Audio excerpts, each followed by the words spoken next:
Moi c'est Pierre, j'ai 28 ans, j'habite à Assé. Je suis pisteur secouriste aux Arcs l'hiver et l'été, jusqu'à présent, j'étais électricien et cet été, j'ai trouvé un travail de graffeur. Le fait de passer tout l'hiver devant ce mur gris, ça me donnait des idées. Moi, je préfère voir beaucoup de couleurs plutôt qu'un mur gris, quoi. Et donc, ça fait quelques années qu'on parlait de repeindre ce mur. Et d'habitude, l'été, je bosse en électricité, donc faire du bâtiment, c'était pas trop mon truc. Je préfère faire quelque chose vraiment qui me plaît, donc bosser dans l'artistique. Donc j'ai proposé ce projet à la SMA, donc qui est mon employeur l'hiver. Et je leur ai proposé des dessins, tout ça, et ils m'ont fait confiance pour repeindre ce mur.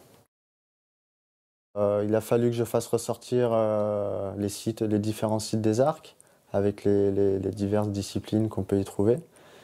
Après, j'ai préparé ça sur papier, je leur ai présenté un projet un mois plus tard. Une fois le projet validé, on a passé les commandes et puis c'était parti dès le 1er juillet. Moi, je prépare chaque modèle sur papier, puis après, je fais une esquisse en gros à la bombe et puis on travaille ça, on retouche. Donc j'ai voulu faire ressortir beaucoup de couleurs et je pense qu'avec la neige, ça va bien donner. Et puis donc le thème de la montagne, quoi.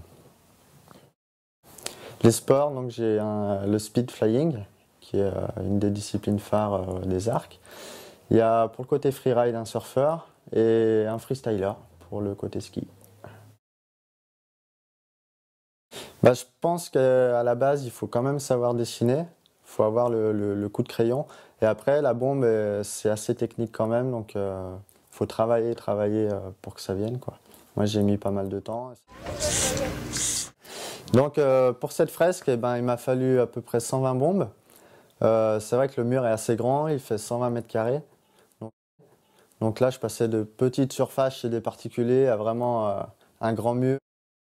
On a fait ça sur un délai de 2 mois, parce qu'en fait là-haut on est à 2700 mètres d'altitude et le climat est un peu spécial, il fait vite froid, il y a vite de la neige, du vent, de la pluie, donc pas mal de contraintes.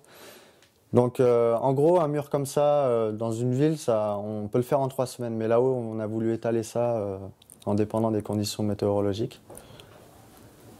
C'est vrai que voir une fresque à cette altitude, donc 2700 mètres, c'est pas tous les jours qu'on en voit, c'est peut-être une des premières, je sais pas. Je sais pas comment vont réagir les gens, mais je pense qu'en gros, ils vont aimer ça, quoi. Ils vont préférer voir de la couleur qu'un mur tout gris. Je l'espère en tout cas.